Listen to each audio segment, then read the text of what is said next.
One day, a patient was admitted into neurologist Dr. Jan Claassen's care in the ICU, a young woman who'd suffered a sudden brain hemorrhage. She seemed completely unresponsive, but her family had a gut feeling. They thought, she's in there. Now, this kind of wishful thinking is common for families of people who suffer sudden brain trauma. So for a lot of physicians, it would be easy to brush off. But Dr. Claassen did not. And as it turns out, the family was right. I'm Catherine Price, and this is Advances in Care. Dr. Claassen is chief of the Division of Critical Care and Hospitalist Neurology at New-York-Presbyterian, Columbia. He's leading the way in detecting a phenomenon called covert consciousness in the ICU, helping physicians and families to reimagine what patient care should look like in the early days after a brain trauma. Today on Advances in Care, Dr. Claassen tells us the story of his groundbreaking study on cognitive motor dissociation and his hopes for how we'll communicate with these patients in the future.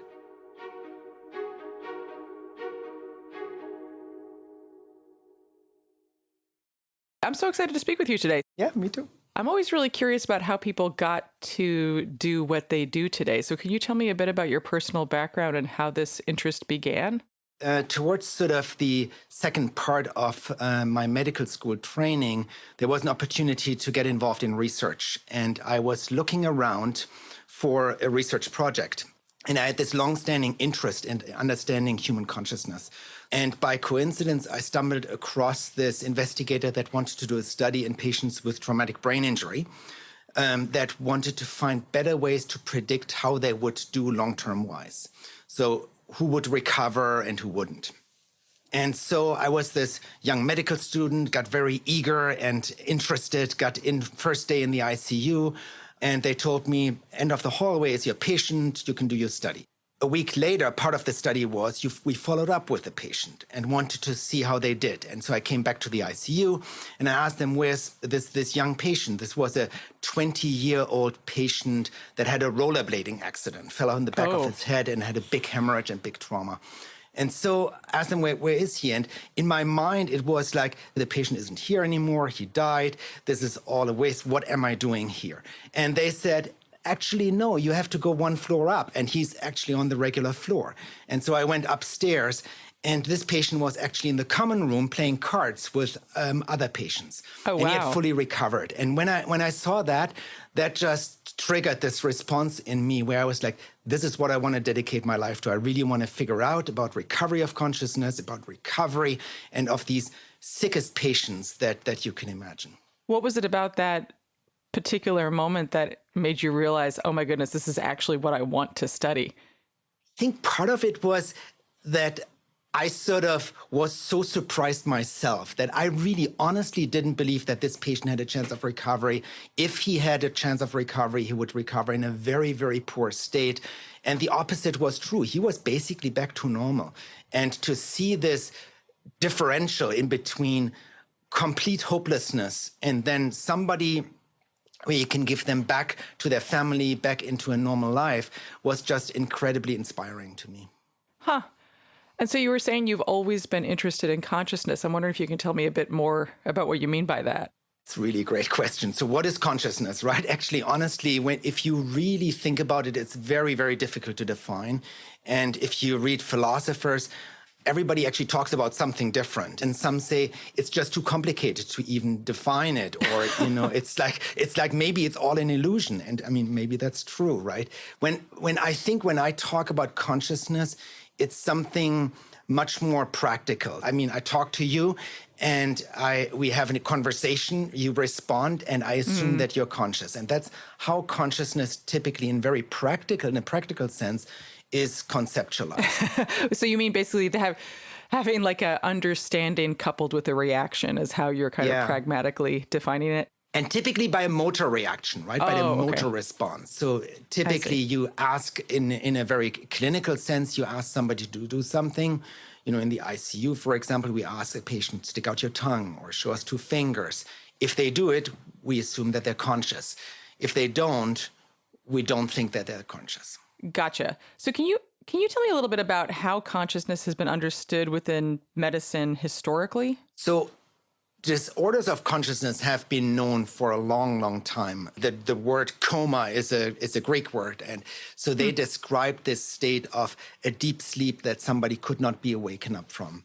Okay. I think a big sort of impetus for development of coma science has been really from the polio epidemic, where a lot of people lost the ability to breathe on their own.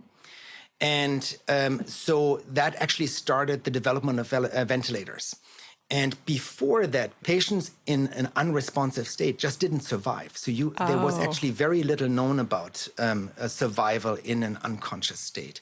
And then I would say in the 60s, there were critical care advancements that came around that allowed sort of the application of ventilators also for other patients. And what some very, very astute neurologists and neurosurgeons observed in the 1960s, like in Plum and Posner, for example, who are here at Cornell, it was this state where if you supported these patients for a while, some of them actually started to open their eyes, but they were unresponsive. So this was called the vegetative state. So the heart rate was functioning, the respiration, but they opened their eyes, but there was no consciousness, no interaction with the examiner. I see. And locked-in syndrome is a state that was also first sort of really clearly defined by Plum and Posner. Basically, it's a state where patients have lost much of their motor function, but they're fully conscious. And so many times those patients are actually misdiagnosed as being in a coma because unless you do a very careful exam, you don't detect this blinking or the eye movement, the vertical eye movement. Oh, I see. But if you go back in the literature, probably a state like that was already described by Alexander Dumas in The Count of Monte Cristo, where he basically describes a character that looked like a corpse, but with living eyes. These states are not new, just our ways of describing them, our ways of ability to detect them has changed. And thereby we can clearly potentially study them and see how those patients do long-term wise. So speaking of our ability to detect these states, I was wondering if you could tell me a bit about the Adrian Owen study that I believe was very inspirational to you.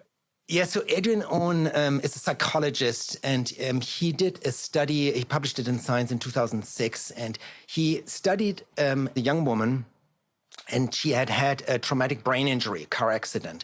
And this was months and months before, like 6 months or so. And she was in a vegetative state. So she was in this state where she opened her eyes, but she had no interaction with the examiners. Okay. So when you asked her, do something, she wouldn't do anything at all. And so he put her in a functional MRI scanner, and in a functional MRI scanner, you can actually visualize brain function. So you ask somebody, tap your finger, and then you say, stop tapping your finger. By contrasting these two states, you can visualize the brain area that's engaged when you're tapping the finger. So he said, imagine playing tennis. And then he said, imagine walking through your apartment. And you have to understand that playing tennis activates a very different part of the brain. So it's a lot of hand and arm movement are involved. And so a lateral part of the motor homunculus is engaged. Whereas walking through your apartment requires a lot of engagement of spatial orientation. Okay. And so he asked the patient, imagine playing tennis, imagine walking through an apartment, and did the same with a group of healthy volunteers. And to everybody's surprise, this patient that had been unresponsive to any commands, not doing anything at all, activated almost the same areas as healthy volunteers. Wow, that's amazing. Yeah, so basically that's this state. He called it covert consciousness back then. Okay. And it basically indicates that there's some consciousness that was sort of hidden from the surface. And I think cognitive motor dissociation is probably the term that is most widely used now, basically signifying that the cognition is better than what you, by just examining the patient, that the motor response would suggest. I see. But clearly she was able to willfully modulate her brain activity to these commands. And So tell me about your personal response to this paper. Do you remember where you were when you first heard of it or read it, or what your reaction was? Yeah, I remember this practicing as a young neurointensivist or even in training as a neurologist, that sometimes you go to the bedside and you had this gut feeling, there's more there. I don't know, couldn't really put it into words. And sometimes, Really? you talk to the family and they're like, no, we think grandma is in there, or, my wife, I think she's actually there. And so you're asking me, do I remember when I read that paper? And I remember that I was reading it and I was like, wouldn't it be great if we could tell whether those patients in the ICU were in this state of cognitive motor? Maybe that's actually what the families describe. Maybe that's actually this gut feeling that I'm feeling myself, right? And I thought, we should think about a study where we study patients that have acute brain injury and are unconscious, and see whether we can identify any patient with cognitive motor dissociation. So why did you specifically want to study these patients who are in the acute early phase of injury? So when you're in the acute phase of injury, you can still modify the course. So you can potentially change your treatment. If you look at how patients with traumatic brain injury that are unconscious, so many of them can recover. But if you look at the patients that die from acute brain injury, 75% of them die because of withdrawal of life-sustaining therapies. Wow, 75%. Yeah. Wow. So how does that happen? Typically after a set amount of time, like after a week, the physicians sit down with the family and they talk about the prognosis and the likely outcome. And then a decision is being made based on the assumption what the patient would want to do. Not what the family wants to do, not what the physician wants to do, but what the patient would want to do. Obviously, we can't ask the patient. So I thought that it would be fundamentally important to try to find out whether we can become better and more precise at predicting the ultimate outcome of these patients, because that would then feed into this goals of care discussion in the long term. And so actually, honestly, the time when this switched into something that could be actionable was when a study came out that showed that you could potentially do this with EEG as well. So why was the ability to use EEG to monitor brain activity such a game changer in terms of your ability to do this study in the ICU? So EEG has the advantage, it's at the bedside, it can be done without transporting the patient. There's EEGs that are very research-oriented. They're called high-density EEG. They have hundreds of EEG electrodes. Intentionally, I wanted to use the sort of standard setup that we have available in any ICU. And so I thought the scalability would be much larger. Even when I first thought about this, I thought you have to develop something that's scalable, because if you can only do this in one center, the public health impact is not going to be big. I see. So pretty basic EEG. Very basic. So the EEG is able to have repeated assessments. And it is important because behavioral states after acute brain injury fluctuate.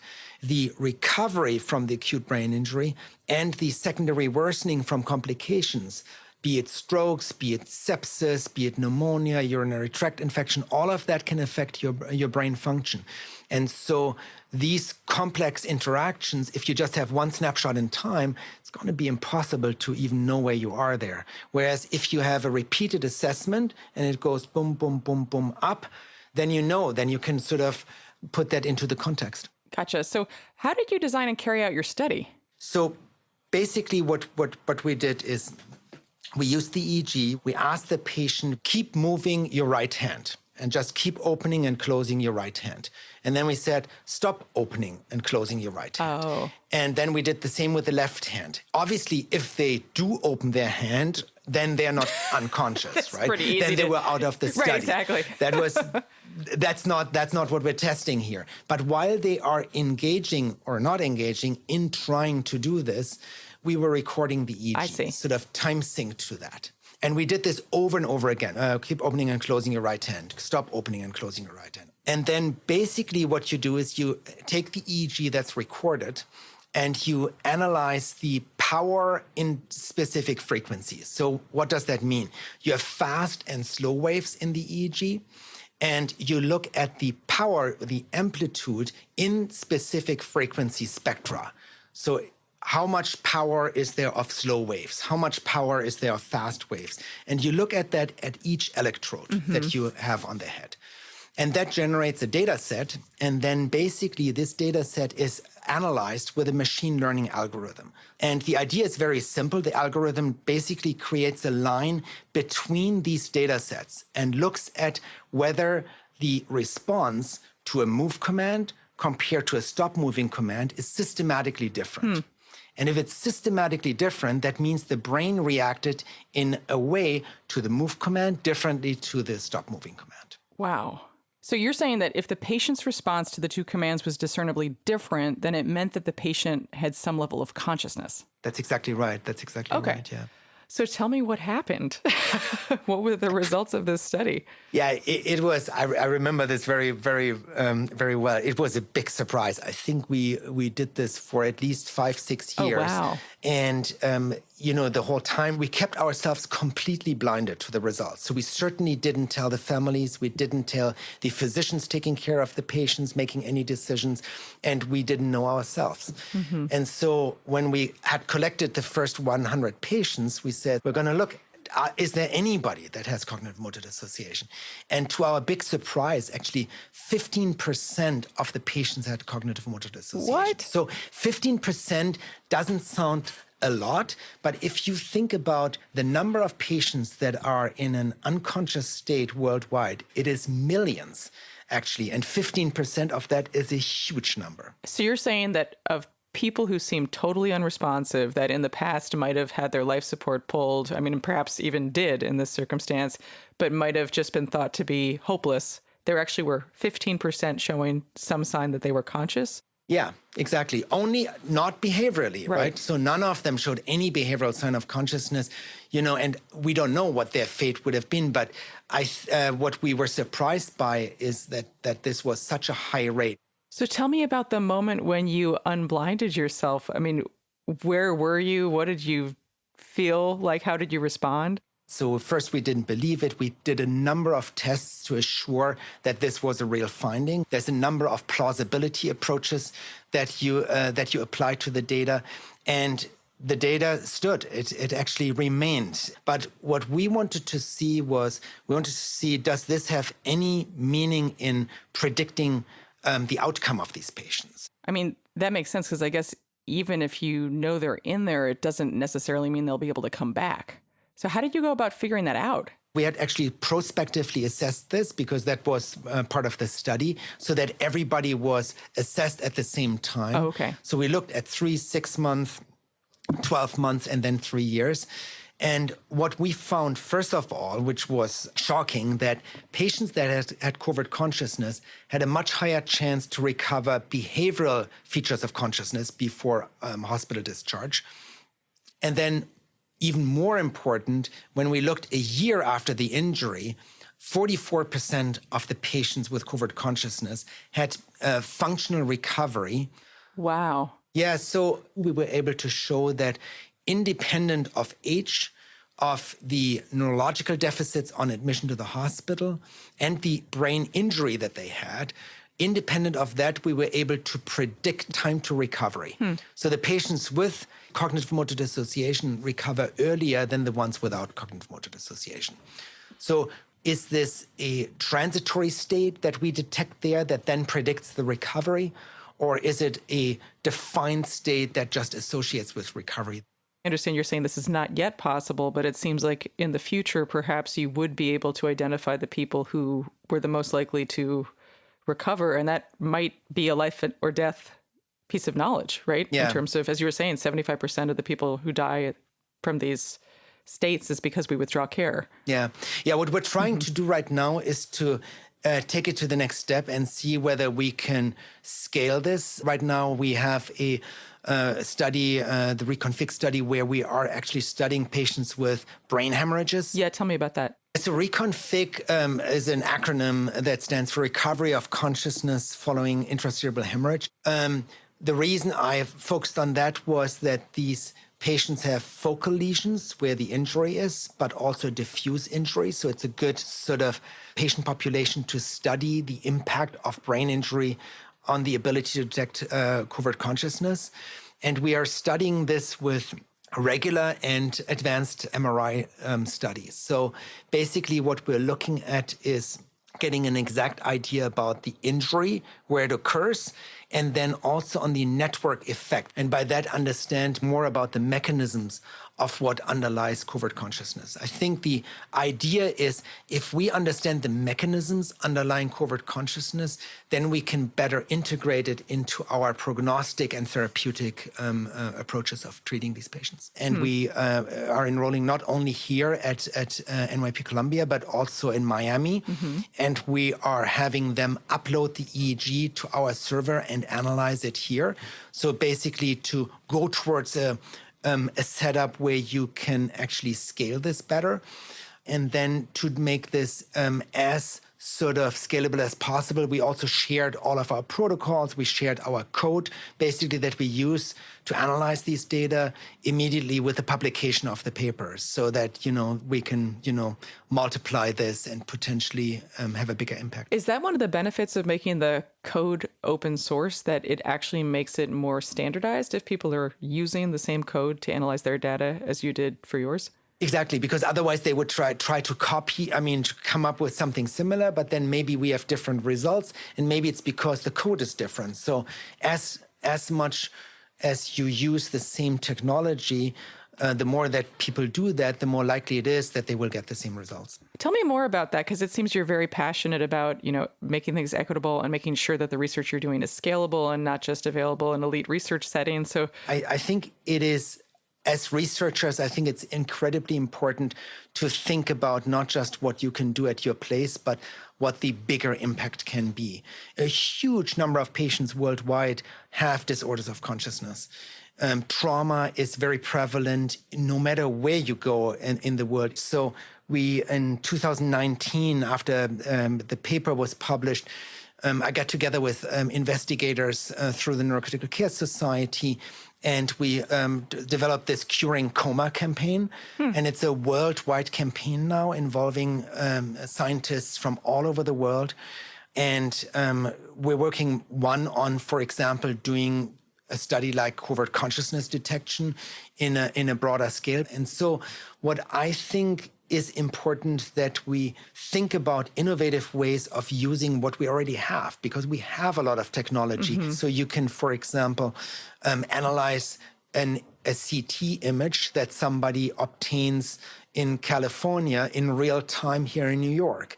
You have to think about what is the minimum technological need that is required to obtain your data, and then how can you democratize your analytics and share that with everybody, while at the same time you assure quality of the data. So part of that can be then obtained with protocols that are rigorously developed for the acquisition, and then standardization of the analysis that can be potentially even done remotely. Gotcha. So it's been about 4 years. How do these findings affect the way you address either the patient or the family now that you suspect that up to 15% of these people may actually have some degree of consciousness? So if you think about the most important thing is at the bedside, you should always assume that your patient is conscious because you can't tell. I think that's a very, very important lesson from this that I share always with my trainees, that you have to assume that the patient is conscious. When you go back to the bedside, very often families ask, so what shall we do when we're in the room? And I always tell them, just assume that, your loved one fully understands you. If the person enjoys music, play them some music. I always tell families, tell them what's going on at home. Have them take part in your life. Obviously, don't tell them something super stressful because the last thing they need is another stressor. But share, make them feel that they haven't lost that connection. And I think that is built on these quality of life assessments that we have from patients in locked-in syndrome, which granted is a different condition. But what we would love to do is we would love to build a communication bridge back to these patients. So they are basically, you have to imagine, they are locked in there in this state. They're in this state where they are in covert consciousness. They have no way of communicating with the outside environment, no way of sharing their feelings, their fears, even their pain, right? They can't even ask for pain medication. And so I think ultimately it would be fantastic if we could build some communication bridges with them. That is super, super difficult to do. The reason I think it's so important is from the locked-in patients, we know that if they actually have ways of expressing themselves, their quality of life is much better, right? How can we sort of get to that communication strategy? So I think where you're going with this is the brain-computer interface that you're working on, right? Can you tell me about that? Yeah, so a brain-computer interface, fundamentally, right? You present the patient with a task. You can say, move a bar up or down on a computer screen, and you record a biological signal. And then the machine learning algorithm learns, the computer basically learns what your brain activity or some other biological signal looks like when you're trying to engage in this task. And once it's learned that, actually that biological signal alone is enough to drive the computer. Wow. So you can have patients, for example, play a game. Do you remember this Pong game where you just move the bar up and down? I think that was the first computer game or so. Right. And so patients can actually play that game just by thinking about it, right? Wow. So obviously it is what we would want to do is now take this and use it in patients with covert consciousness. And we're very far away from that. And the question remains, even if we are able to connect to them, are they in a state that they can actually engage in any meaningful interaction with the environment? Mm-hmm. And ideally, they would be able to direct their pain medications. Could they even engage in any conversation or interaction with their loved ones? I think that would be probably the most meaningful thing. Okay. Whether they can really learn to systematically activate your brain activity in a predictable way that the computer can learn it is really an open question. We don't know that. We have some patients that we've studied that are behaviorally unresponsive that have shown responses that are more than just chance. That gives us hope that we can potentially, dig into that and utilize that signal to move towards something where it becomes meaningful. I see. Okay. I mean, that makes me wonder about your vision for the future. Like, if you were able to look ahead 5 or 10 years, what would you hope we might know about disorders of consciousness that we don't know right now? And then also, what might we be able to do that we currently can't do? One of the things I would hope that we become more precise and accurate in our predictions. In some ways, it's almost like personalized medicine, that every patient is different and you take into account all of the factors that influence outcome, and that we could come up with a more precise long-term prediction. I remember when I first started training, the senior physician said in patients with traumatic brain injury that if somebody hadn't recovered within a day or two, that there was no chance of recovery. We know now that patients recover beyond 1 year after the injury, right? Mm-hmm. So the scale is just completely off. And so the expectations when somebody should show recovery needs to be reset. The other thing is that I hope that we will be able to connect to those patients, as we talked about the brain-computer interface. And then maybe most importantly, that we will be able to actively support their recovery. And I think one important aspect that I really enjoy a lot is also engaging with non-scientists about this. I just tell you one experience that I had during the COVID pandemic. I gave a talk in my son's high school philosophy class because they asked me to talk about consciousness. And I tell you, sometimes from people that are, I want to say, not burdened by all the scientific knowledge, sometimes the best questions come from them. Do you remember any of those specific questions? They basically ask very fundamental questions about what consciousness is to begin with. And, in my mind, that's it's such a big question. I mean, what are we doing here? So I think it's very, very helpful and meaningful to talk to people that don't have that much scientific knowledge yet. And I just enjoy that a lot. And I think that's also something that I hope people will embrace and integrate into their thinking. Wow. So much that we don't know. Yeah. Exactly. Great. Well, thank you so much. This is fascinating. It's my pleasure. Thank you so much. Really enjoyed it. So many thanks to Dr. Jan Claassen for taking the time to speak with us on this fascinating and philosophical topic. I'm Catherine Price. Advances in Care is a production of New York-Presbyterian Hospital. As a reminder, the views expressed in this podcast solely reflect the expertise and experience of our guests. To find more amazing stories about the pioneering physicians at New York-Presbyterian, go to nyp.org/advances.